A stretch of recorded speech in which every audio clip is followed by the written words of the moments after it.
Hello from Herbs and Healing. I want to show you this stunning bunch of Echinacea angustifolia growing here.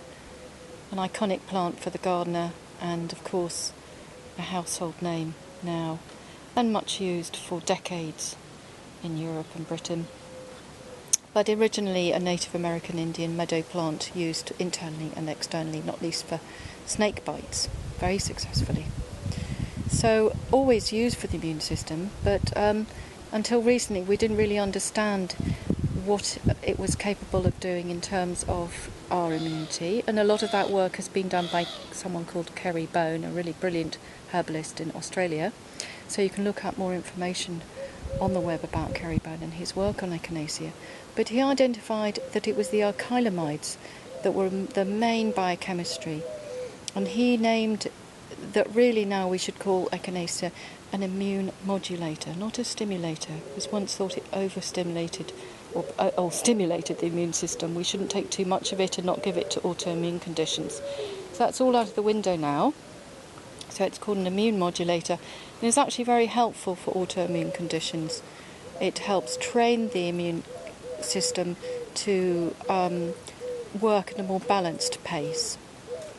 So it's a root we use, and you can't see it here, but it's sort of about 6 inches long generally, a few inches wide, and quite easy to bring up. It likes fertile, friable soil, doesn't like heavy feet, hates clay, and if you have clay then put it in pots.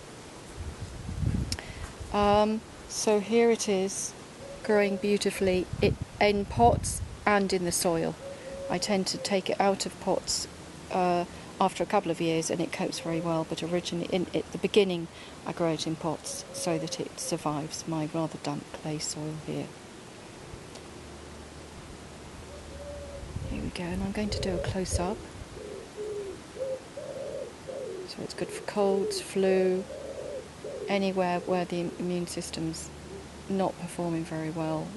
Coming down with something, feeling a bit odd, take it the night before. Absolutely any use you can think of for making the immune system stronger and training it, as I said, for slight autoimmune or strong autoimmune conditions. Here we go. Over here, and the bees love it. Isn't that stunning? It's called the cone flower because of this hedgehoggy cone top, which looks prickly. And Kerry Bone says that it's very good for the ageing of the immune system, which happens when we get older, so that taking daily doses, albeit small ones, just helps us as we grow older, because the immune components do get worn out, and this helps that compromise as we age. There's a bud. There's a lot of inflammation connected to the immune system when it's compromised, and this really keeps that down and us feeling generally better and more on top of things. So it's safe to take every day, and you don't have to take a lot if you're taking it for preventative measures. A little goes a long way.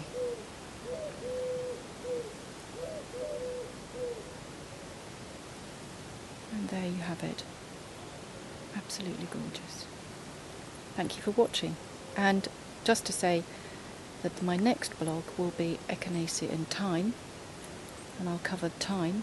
And Echinacea in Thyme is what we make as a tincture formula for colds, particularly wintry colds and chesty colds and flu, because the thyme added to the Echinacea really boots up the lung problems associated with all those cold wintry conditions, and it just helps the thyme do better in that way.